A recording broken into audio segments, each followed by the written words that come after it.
To test MCP flexion, specifically the lumbricals, palmar and dorsal interossei, and flexor digiti minimi brevis, the patient is seated with their forearm fully supinated and supported on a flat surface, wrist in neutral position, and fingers extended.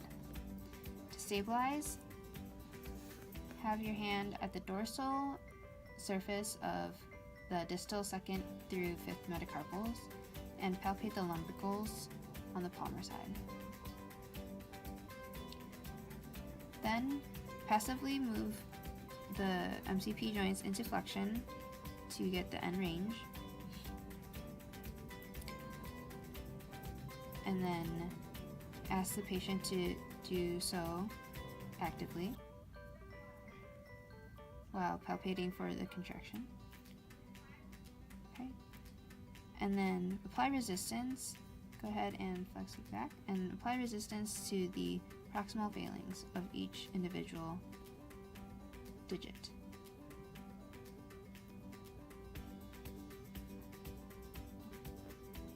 If the patient scored below a 3 for MCP flexion, have the patient seated with their forearm in neutral rotation and supported on a flat surface with their wrist in neutral and fingers extended. Then stabilize at the dorsal surface of their 2nd through 5th metacarpals while palpating the lumbricals on the radial side. Then passively flex the MCP joints till end range again, and then have the patient do so actively if possible and palpate for contractions.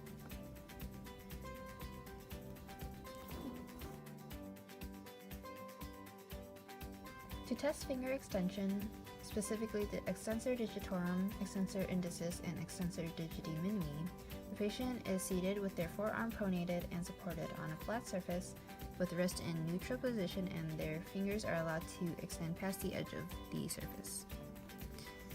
You're stabilizing at the palmar aspect of the 2nd through 5th metacarpals, and you are palpating the tendons of the extensor indicis, extensor digitorum, and the extensor digiti minimi. Then passively extend the MCP joints while allowing the more distal joints to flex,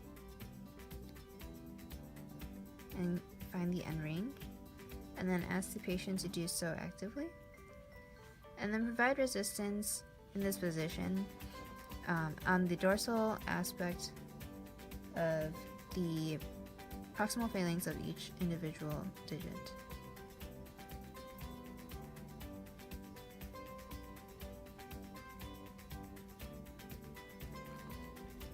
To test finger extension for grades below 3, the patient is seated with their forearm in neutral, their wrist in neutral, their MCP joints can be flexed, and they are on a flat surface.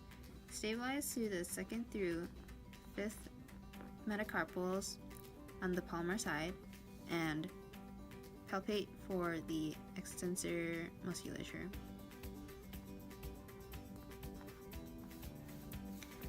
Then passively flex their MCP joint, or extend their MCP joints to end range,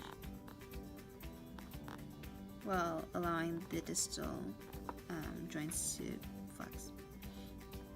Then have the patient do so actively while palpating on the dorsal surface.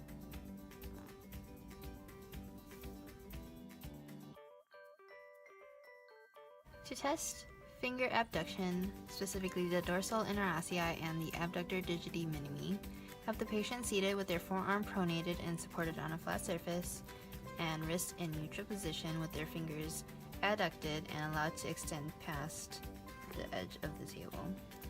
Then stabilize over the dorsal side of the 2nd through 5th metacarpals and palpate for the interossei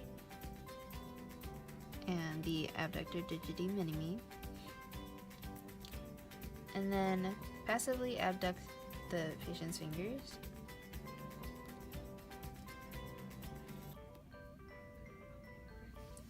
and then ask the patient to do so actively while palpating.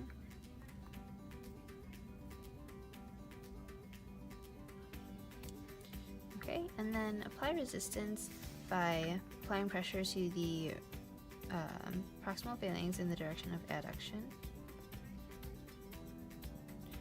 On the third digit, do so on either side. And then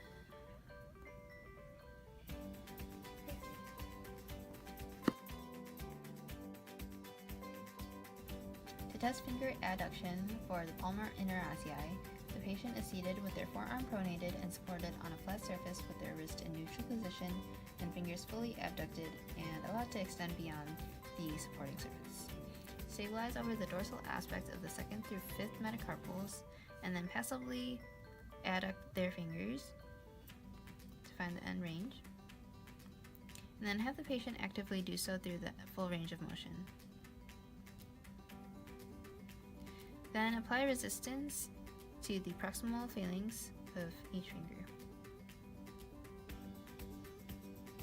in the direction of abduction.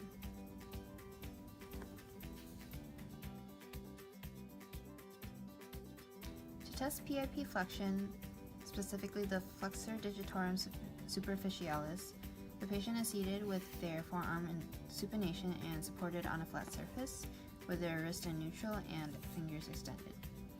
Stabilize over the 2nd through 5th proximal phalanges on the palmar surface, and these are also the same position to palpate for the flexor digitorum superficialis. Then passively flex their PIP joints while keeping the DIP joints extended to end range, and then have the patient do so actively.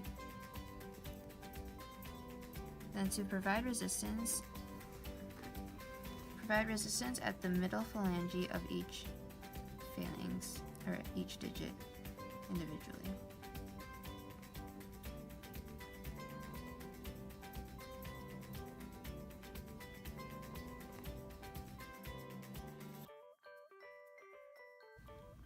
To test DIP flexion, specifically the flexor digitorum profundus, the patient is seated with their forearm supinated and supported on a flat surface with their wrist in neutral and fingers extended.